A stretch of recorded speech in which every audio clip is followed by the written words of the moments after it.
So tonight, this is all fitting for the subject for tonight. I decided I was just going to take Trungpa Rinpoche, who was my teacher. His name was Trungpa Rinpoche.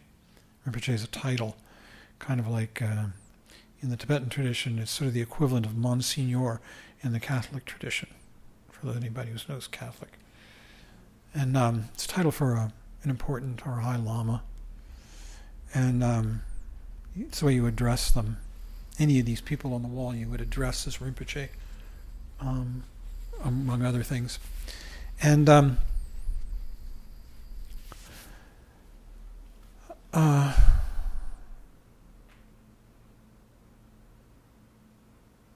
when he came to this country, he felt that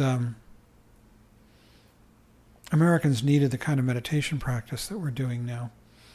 There's a more basic one. If you go to a yoga studio, you'll just be taught maybe to work with the breath or something like that. And there won't be this emphasis on space. They don't have that in the Hindu tradition. And it's peculiarly Buddhist. And it's more, Buddhists regarded as more advanced. But they also teach the kind of practice that's done in a yoga studio or a TM, transcendental meditation. And they call that, Buddhists call that the common practice because it's held in common with the Hindu tradition. But the other practice of working with space, which ultimately is the real practice, see, where it leads is that one just inhabits this space of the present moment, maybe continuously. And thoughts stop arising. One doesn't really need them. People think, oh, I need thought in order to function. But not really. You try it without it. It's a different kind of world. Very different kind of world. How you make decisions without thinking about it? Well, you just made one right then to speak. And you probably weren't thinking about it. You didn't sit there and think, It's very organic. We can make organic decisions to help people, to help ourselves, to take care of ourselves. You don't really need to be pre-thinking it. Like pre-thinking, now it's time to brush my teeth. Now I'm going to brush my teeth. And then you brush your teeth, and now I'm finished brushing my teeth. You don't have to, all these thoughts are extra comments. So the idea is that this world is very magical, and we don't see it because we're living in this very thought-out world. The magic is, if you look around, where did all this come from? Look at this. It's amazing. It arises every second, and all this stuff. And where's it going? Because every second these words disappear, your perceptions, your visual perceptions change. Where did they go? You were aware of your bottom on the cushion one minute and then you forget about it the next. What's arising in the present moment is constantly passing away into nowhere. It's a constant miracle that we're in the center of. It's a constant act of creation and destruction that we're participating in all the time. But we think it's very pedestrian. We literally think, oh yeah, there's Carrie, there's Marie, there's Becca, I know these people. And we just sort of get lost in the words. When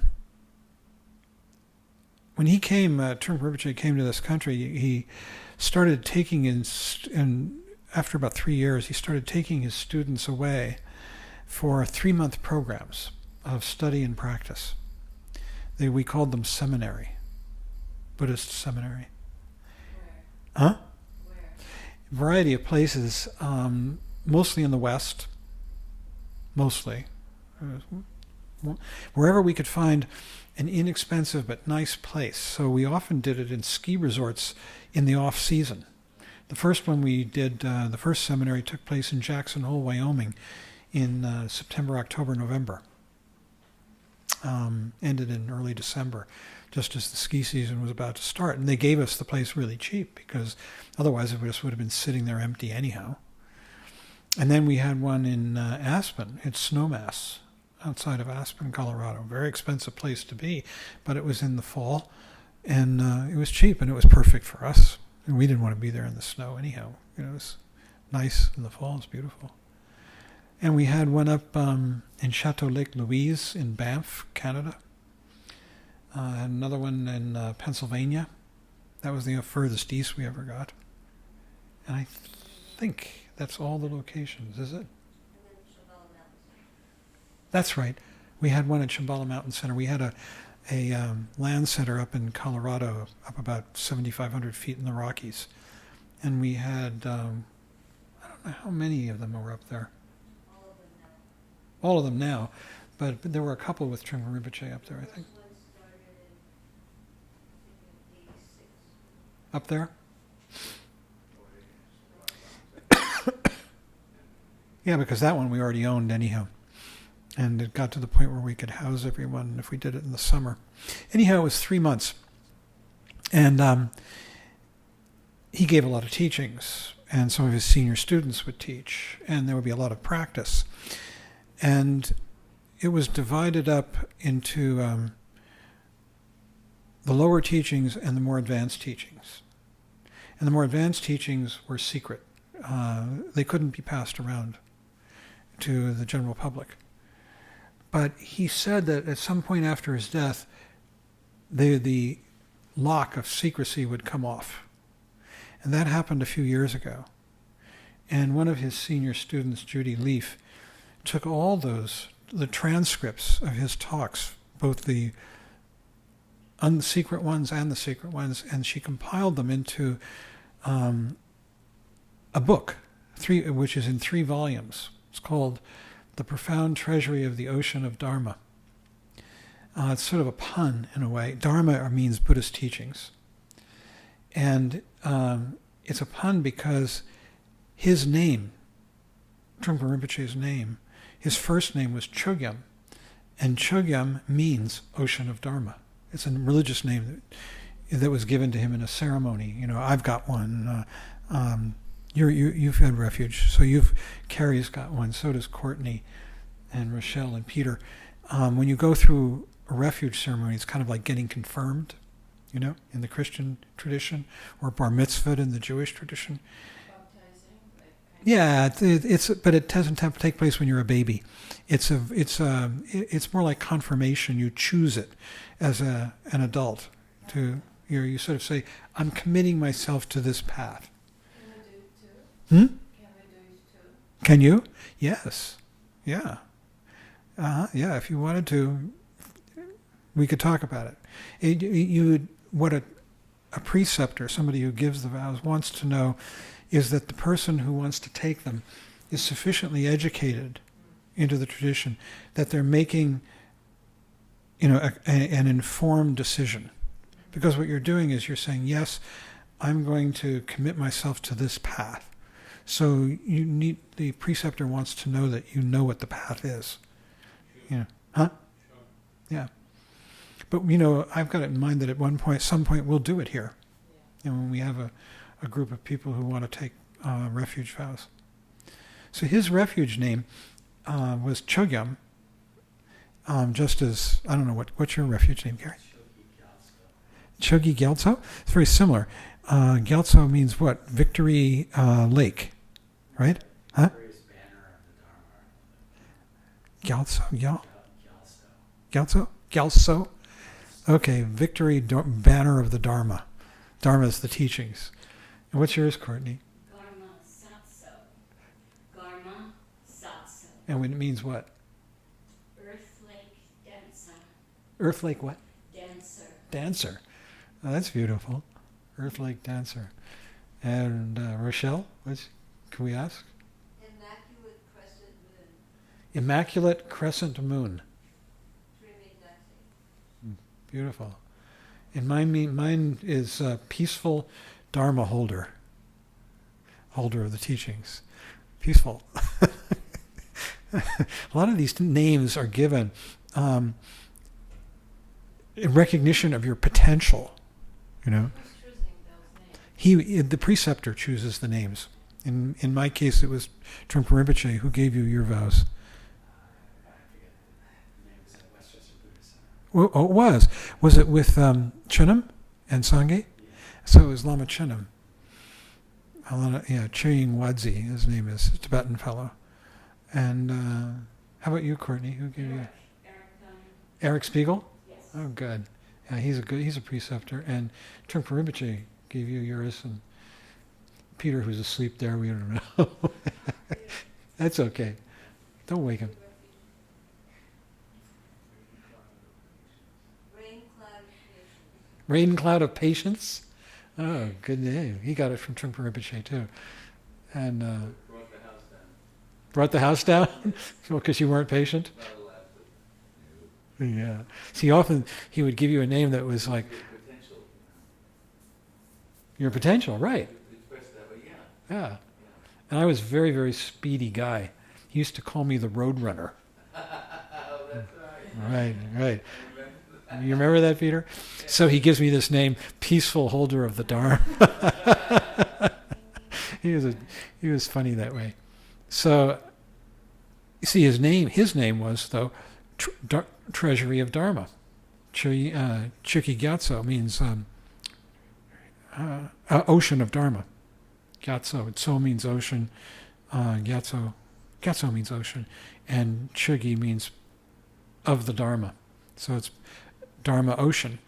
So Judy named the book The Profound Treasury of the Ocean of Dharma. Sort of a pun, like I'm playing off his name.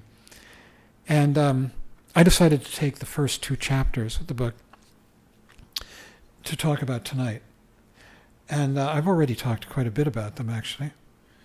The main idea of the first 2 chapters of the book, he's talking about the beginning of the path. And the beginning of the path is really a matter of discovering simplicity, on the one hand, the simplicity of just coming back to simple awareness. That this is, and also of discovering the complexity of our neurosis. That our neurotic minds are just chugging, thinking. So whenever you realize that you're thinking, you're seeing the whole thing just right there, because what you see, so you've come back out of the dream just in that moment that you realize you're dreaming. And you're here again in the space, and you're seeing that dream that was like that. So you've got it all. You've got the space of the present moment, and you've got that dream that you saw that was spinning there, that you were caught up in, so you didn't see it. Now you see it.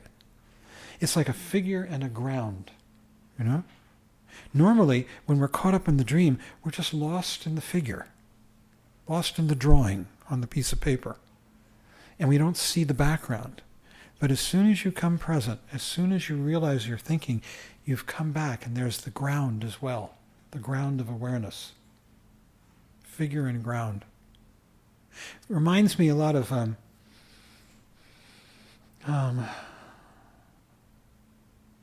I won't go there. It's just an old story.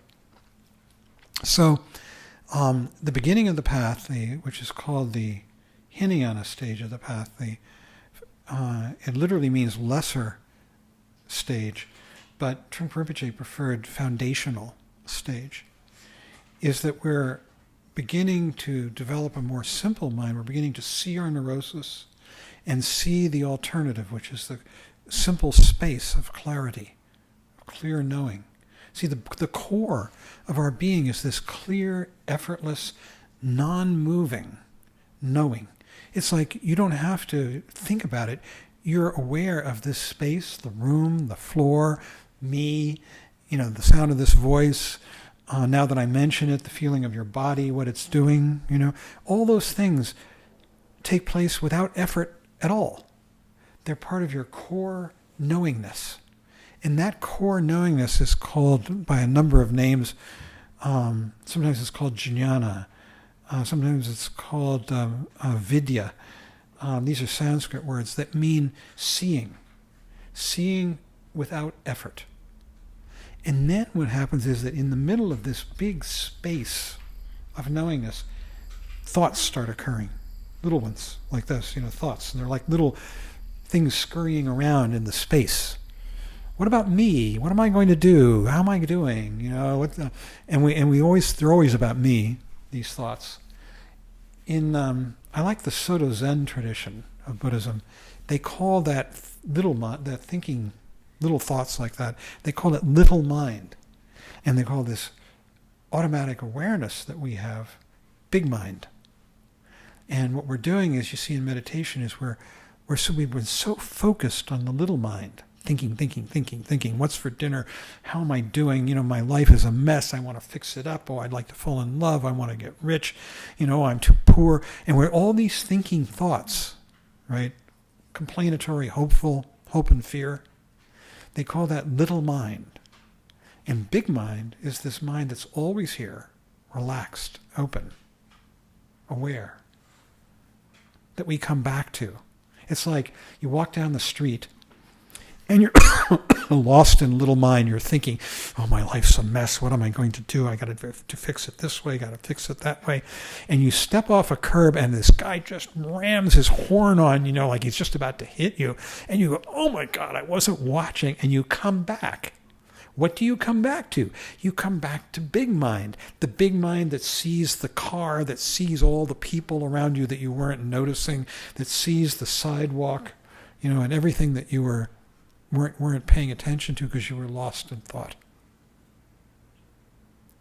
So the Hinayana stage of the path is beginning to become aware of this basic setup of mind and how it works, so that you can begin, if you wish, to make a choice, to begin to choose sanity and peace over the repetitive, irritating quality of self-critical, hopeful and fearful thought.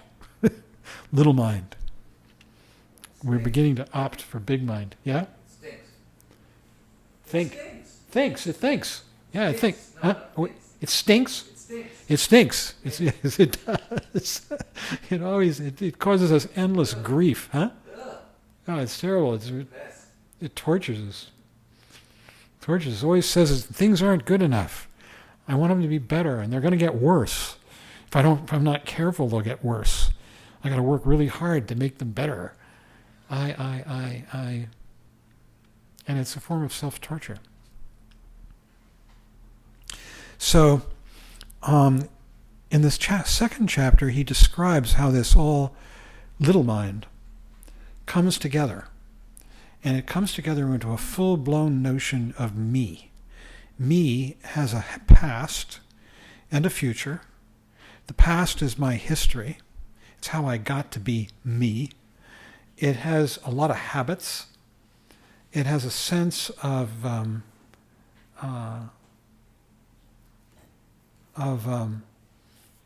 accumulated experiences that shape me, my virtues and my failings. And it has this quality of, what's my future going to be? Is it good or bad? And can I make it good? And it always starts out, you see this sense of I, it isn't something permanent or long-lasting. It's created all the time, every minute. We think, and we literally think, that there's this person who's been back there for years and years and years and years. But that's just a thought too. And that takes place, the whole creation of this I that we carry around is taking place all the time, every instant. And here's how it happens. Here's the story. I'm going to give you a story. The story is that there's this open space that we're sitting in the middle of. And it's full of colors and sounds and smells and tastes and thoughts and mental events. It's just everything's flying around, flashing all the time. You turn your head and everything changes. Wait a minute and the sounds change. Everything, your attention shifts. And in the middle of that, suddenly we focus on something. We say, there's Becca. There's the cushion. There's my dinner There isn't my dinner. And we see it, and that thing, it emerges as more important than everything else. What am I going to say to Becca? And suddenly Becca is more important than everything around him, to me. And then if he's there, or if that thing is there, that cushion, do I like that cushion? Maybe I could use that cushion. Then I am here as the perceiver of it. So now we have this polar situation. That's there, therefore I am here. The trick is, I is just implied. You can't ever find it. Because if you go to look for I, then you find it, and there's a new I that's looking at that. It recedes endlessly. You see, it's like trying to see your own eyes.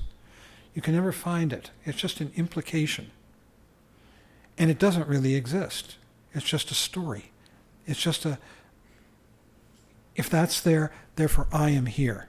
And as soon as you stop saying it, it's not even there. It's only there as long as it's said. And it has within it a kind of anxiety. That statement, that's there, therefore I am here. The anxiety is that I'm not really here, or that I'm going to cease to be here. It's an anxiety about my existence that dominates our lives. We walk through the streets of our lives worrying about our existence. How am I doing? How am I surviving? Am I going to continue to survive? Am I going to stop surviving? Am I going to kill myself? Am I going to starve to death? Am I going to become rich and famous? Whatever it might be. So that's there, therefore I am here, and it has this automatic anxiety in it. This, what Trungpa Rinpoche used to call the neurotic speed of ego. It's like we're on a treadmill trying to catch ourselves. Always, sort of hurrying, trying to catch up to our own backs.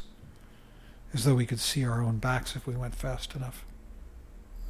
So then you want to solidify this. You want to kind of keep it going.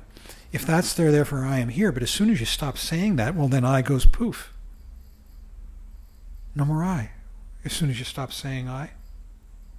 So what you do is you say, well, if that's there and I'm here, what's my relationship to that? Do I like it or dislike it, or am I neutral? Those are the three possibilities.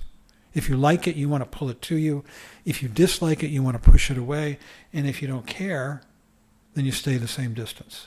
That's the only thing that two poles can do. They can have those three modalities. So if that's there, if this person's there and I'm here, what's my relationship to? Is that thing for me, against me, or neutral? And if it's for me, then I want to pull it to me. That's the next step. That's the third step. That's called impulse. You want to grab it, pull it. If it's dangerous, if it's going to harm me, I want to push it away. And if it's indifferent, I don't care. And this is where babies are born, at this stage of development. When an infant is born, they're born at this level of push-pull. It's very instinctive. They don't have language yet. And, they are drawn to mother's milk. They cry if they're in pain or if their diaper needs to be changed. A baby does. And if, it's neither pleasant or unpleasant, they just sort of lie there and Google or gurgle. We Google, they gurgle. That's the third level, third step. So first step is you concretize something out there, which implies the existence of a perceiver here, and you're now in relationship. Second step is you want to feel if that thing over there is for you, against you, or neutral. The third step is, if it's for you, pull it to you. If it's neutral, don't do anything. And if it's against you, you push it away. But this is very crude. You watch a baby. They're very inconsistent, and they're just sort of impulsive. In fact, that's what we call that third level of development, in the impulse. So you begin to want to develop ways of categorizing things so that every time you see them, you know how to behave. And that's the fourth level. It's called samskara, and it literally means the development of concept, labels. And you can see this in a child too. I remember when my daughters, I've got 2 daughters, and children always go through this stage where they're just beginning to learn about words. I remember my first daughter, she got burned on the stove. And we told her, the stove is hot, and she would look at the stove, after, for months after, she would be in the kitchen and she'd look at the stove and she'd point to it and she'd say, hot, hot. She'd learned how to categorize it in order to protect herself. And children do this. Babies learn the word milk, and they learn mama and dada, and these words that help them survive. And you begin to build these conceptual frameworks in ways that protect me into all kinds of stories. And this is the fourth level of 5. And this is where karma comes in. Because karma, you see, people think of karma as law of cause and effect or retribution, but it's much more than that. What karma really is the stories that we learn and take in about ourselves, and then live our lives according to those stories. We become enslaved to those stories. And we learn them from our parents, from the society that we've grown up in, from the experiences of our lives. Our parents are probably the biggest source of those stories. And then we live the stories out. We say, I have to do this, I have to be that, I need this, I don't want the other. And we take these stories and we repeat them. They're very repetitive, with slight variations. And each one of us has our own idiosyncratic stories. Very different, or slightly different, or very different from the stories of other people. And this is the fourth level of the development of ego. We tell ourselves these stories, and we become slaves to these stories. That's why they talk about the karmic chain. It enslaves us. We don't see the world as it is. We see it through the veil of these interpretations, of these stories that we tell. This is good, that's bad. And we can't see things as they really are. We see them colored by our preconceptions. And then the fifth level, and the last one,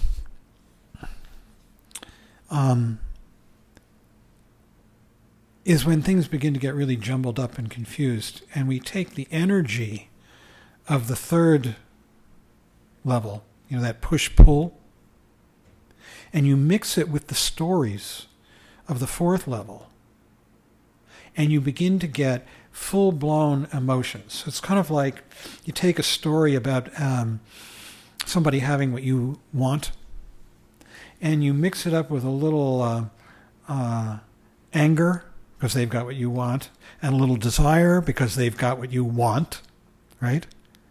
And this story that you tell about how they've got it and you don't, and you have jealousy.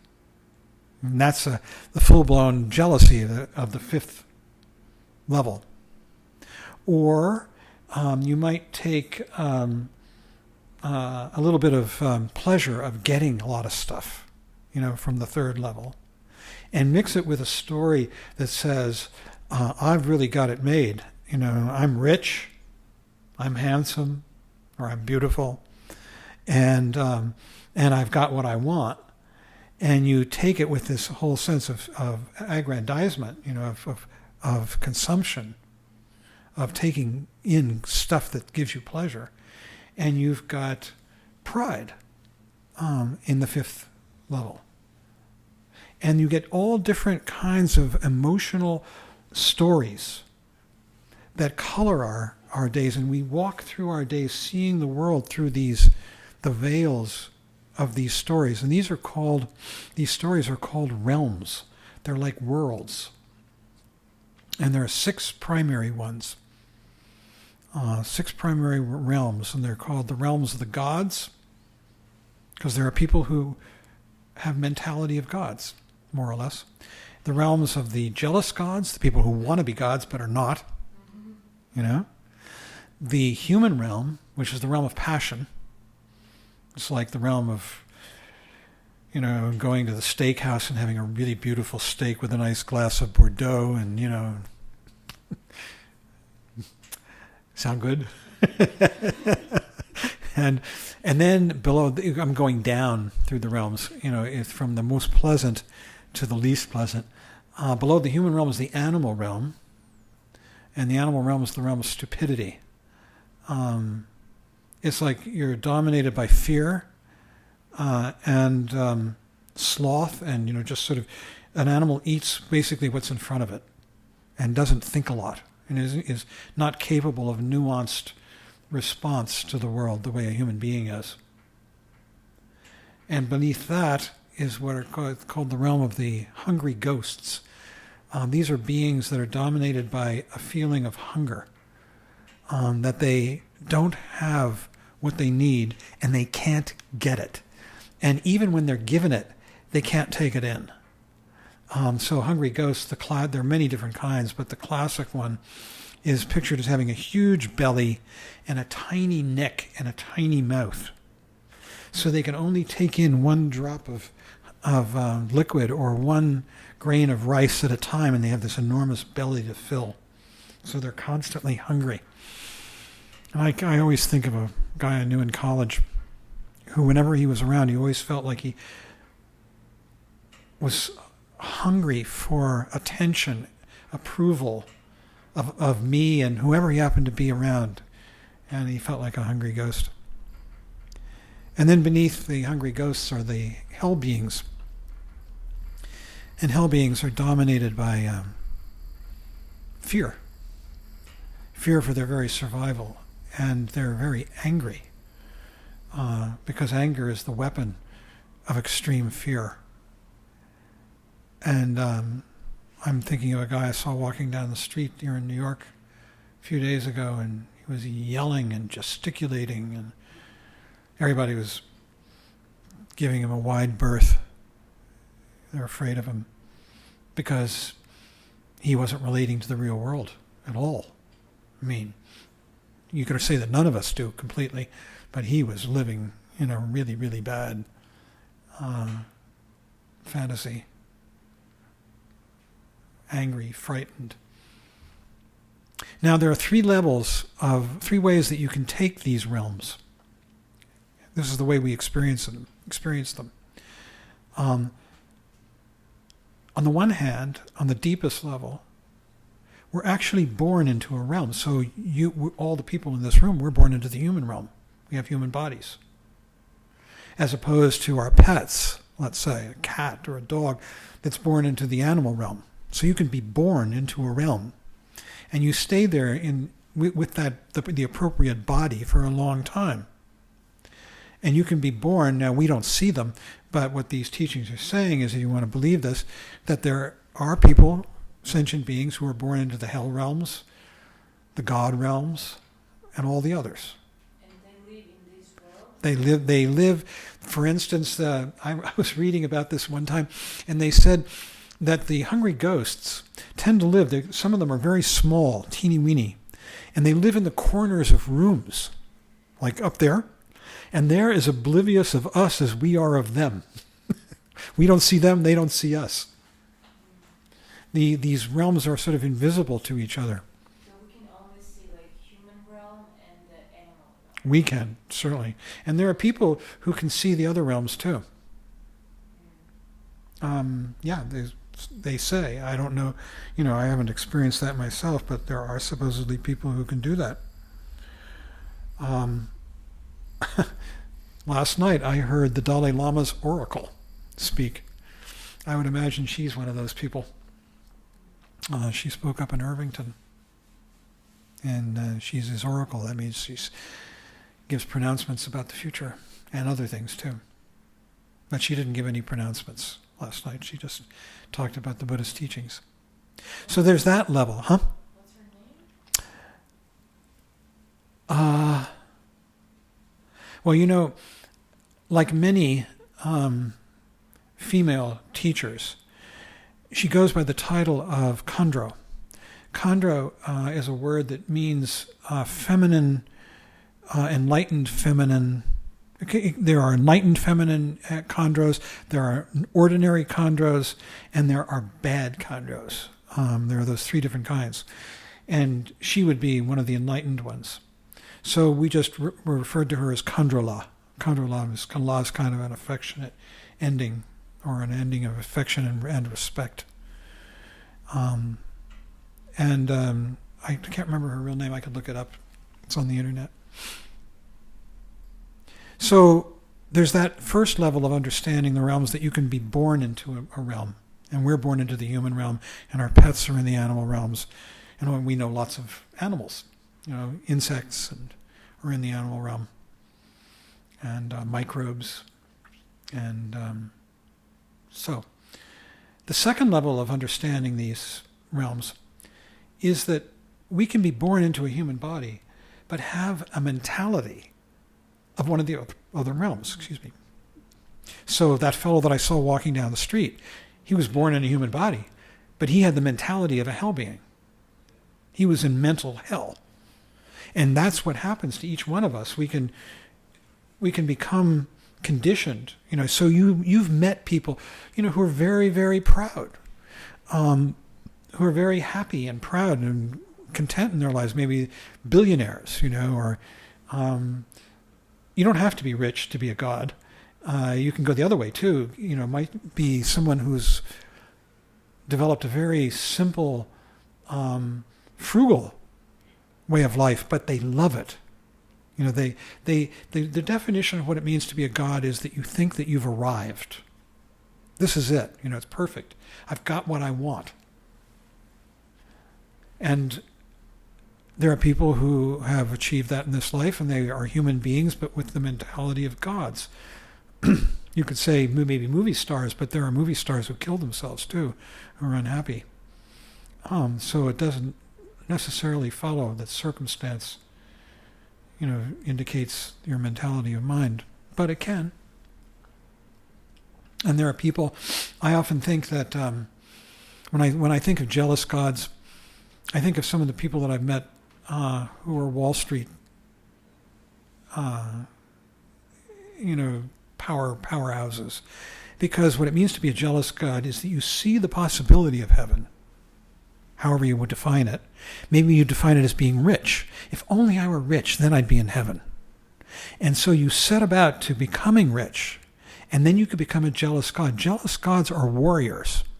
They are storming the gates of heaven. They're very, very smart.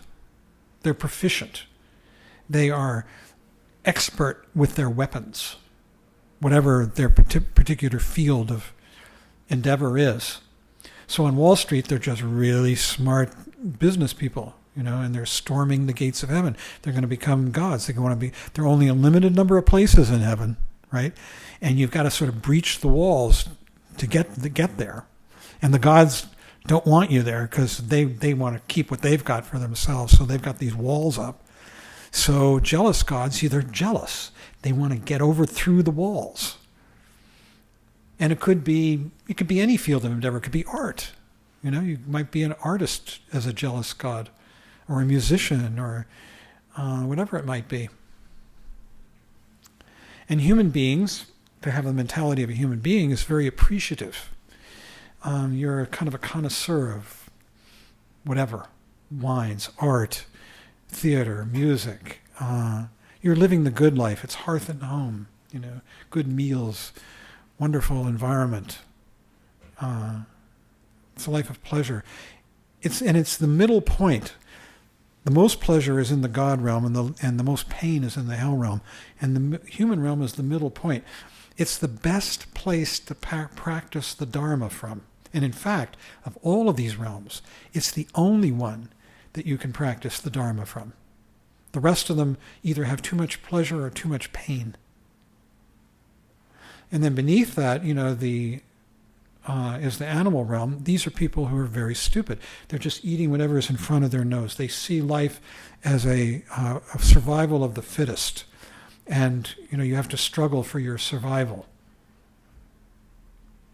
And you can live a very mean sort of low life. Animals have a very limited range of response, you know. I mean, they aren't capable of the kind of connoisseurship that a human being is. A human being, you know, you're appreciating the Chateau Lafite, you know, 59 versus the Chateau Lafite 60, you know, the quality of the taste, or, you know, you like this Van Gogh better than that Van Gogh, or, you know, you like the quality of this piece of clothing but not that one. Animals don't do that. You know, animals just, they can't discriminate that way. You know, a dog has a very limited range of response. It pees on something, it jumps up on something, it licks it, barks at it, wags its tail. Not a whole lot more in terms of its ability to respond and discriminate. There's more, but it's still nothing like a human being. And then beneath that, the hungry ghost realm, they're getting stupider and more ruled by fear. Hungry ghosts are just, they're afraid for their very existence. And in hell, the heat of the hell realms is self-generated. It's generated by the fury of your fear and anger. And you just heat up the whole environment. And so they talk about the hells as being hot. Although there are cold hells too. There are 18 hells, 18 different hells. And they're very, very painful. Half of them are cold, half of them are hot. And then there are, then there are ancillary hells. There are no warm hells. No cuddly little hells. So there's that second level, that you can be walking through this life and you would tend to stay in that realm for long periods of time. You know, a person who's a Wall Street, you know, jealous god storming the gates of wealth in heaven is going to do it for years. You know, they're stuck in it. But then the third level is that you could be, for instance, a human being with the mentality of a jealous god, and you could make a huge amount of money in one day, and for that moment you're a god, you know, temporarily. For some limited period of time. Or you lose a huge amount of money, and for that period of time, you're in hell. You know, you've lost all your money. I mean, we can experience these realms in flashes. Get angry or not. So these three levels, you see. One is what you're born into. The second is sort of your general ongoing mentality. And the third is what you can experience moment to moment. And all of these are all about telling stories about I and other. They all spring from that first moment of saying, that's there, therefore I am here. And it builds out of that. And it's doing it all the time. And you can cut through it all the time. Because it's it's gossamer. It's a story. It's just a story. The whole thing. And the way you cut through it, that's meditation. That's what we're doing every time we come present. We are practicing cutting through the story, the veil, the realm, and coming back to sanity, to the present moment. Because all of it's insane, more or less, in varying degrees. So that's why we practiced the way we did this morning or this evening. Trungpa Rinpoche used to always say, you'd come in at 1 a.m. and he'd look, or 8 p.m. and he'd look at everybody and say, "Good morning." It's like, wakey, wakey. Constant wakey, wakey, you know, waking up from dreams. The dreams of I and other. The dreams of our judgments, which are so mean. I mean, we walk down the street, you sit on the subway, you sit on a bus, and you're looking around, you're saying, I like the way this person looks. I'd go to bed with that person. But this person, nah. You know, they're too fat, they're too thin, they're too old, they're too young. Whatever it is, you know. And we're constantly judging our world as good or bad, attractive or unattractive, worthy or unworthy. And things are what they are, whether we judge them or not. So we're not seeing the world as it truly is. We see it through this filter of our own preconceptions, the filter of our karma, of the stories that we carry around that we have learned. A lot of them have been told to us by our parents. I mean, your parents told you this kind of person is good and that kind of person is not good. They taught you that. And every time you see somebody who reminds you of that kind of person that your parents said was not good, even though you don't know them, you have that reaction. Not good. And then you, in the back of your mind, maybe you're questioning it, a bit. Because how many times have you judged a person, written them off, said, that's not my kind of person, and then wound up becoming close friends?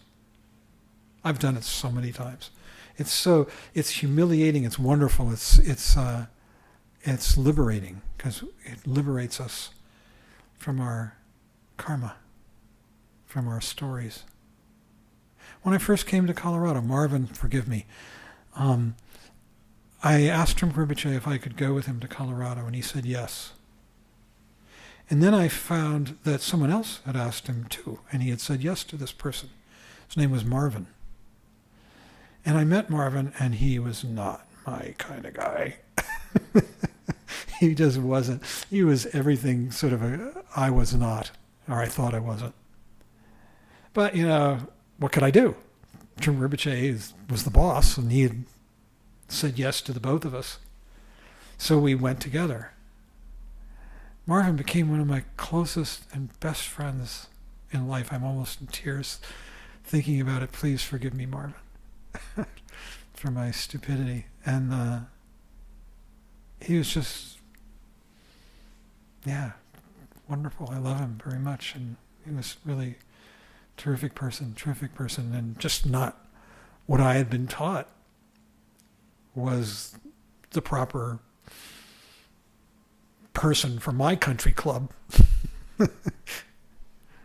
There's so many versions of that story that I think we all experience. It's wonderful to have your preconceptions, stories cut through, because it liberates you from your own prejudice. So that's kind of my take on the first two chapters of the Profound Treasury of the Ocean of Dharma. And I'm going to stop here. If there are any questions, comments, you're welcome. You need to use the mic, Neko. Becca. Yeah. Sorry. But more important thing is to come out of these rooms, yeah? Out of the rooms. Yeah, I think this is more important. Don't live in any rooms. Well said. Really? No, so... Yeah. Because in my mind, I don't want to live in any... Yeah, we don't live in any of them. No, we don't. Absolutely. That's why I like Buddha. He was out of the... He was. I agree. Well said. I mean, it's such a noble undertaking to have that aspiration, to have that goal. Because, you see, when we walk around with these filters of good and bad judgment, it's a mean thing that we're doing to the world. We're saying this one's good, that one's not good. It's program. Huh? Who's put it in us somewhere. It's like how our mind works.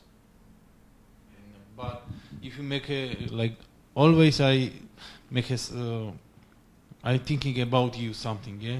Yeah. And always I ask a question, if I am wrong. Because I am thinking you are a good person, yeah? But I think it's reality. But if I make a question, if it changes everything, because maybe my thinking about you is no really. Yeah.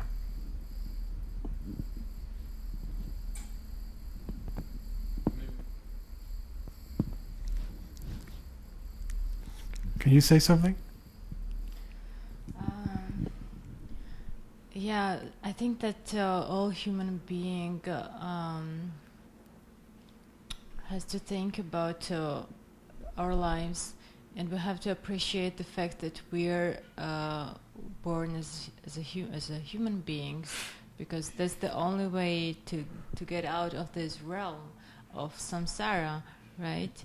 And people live their life without thinking about, like, consciously, without realizing this thing that they might not be born as human beings again, and they are losing their chance to get out of this samsara. So, yeah, I think that's we have to, wake up every time and every day and think about this more and more. Because system don't gonna let you to come up. Never. like the daily life is so is keeping you all the time. Your daily life is what?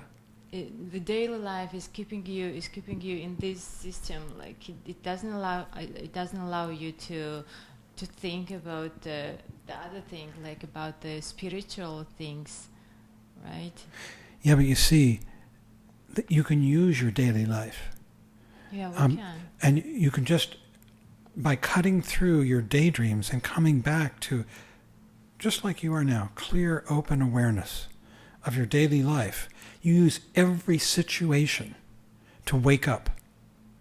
You can bring the mind of clarity, of coming back, of this open mind to everything.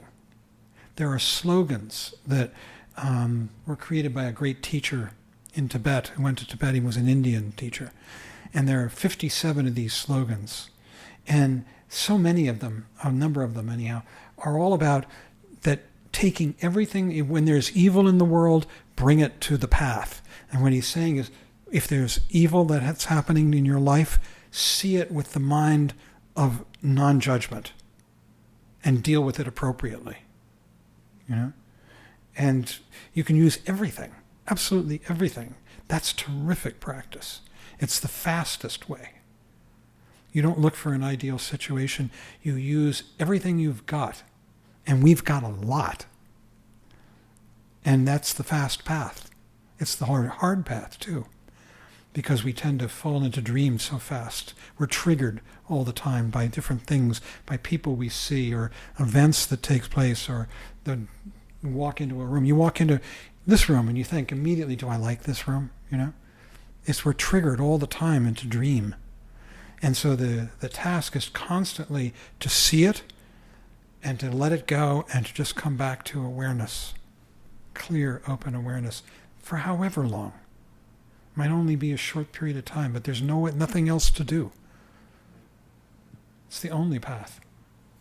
Courtney's going, yes. Courtney's been thinking about this a long time. There's nothing else to use. Yeah. Here. Yeah, I just meant there isn't anything else to do, I don't think. Except come back. Pema says that, I think. She says that the real practice, the meditation practice, is coming back. Coming back from dreams to this. Coming back from daydreams, from thoughts, to clear, open awareness that we're all doing all the time. Just not noticing it. It's the background.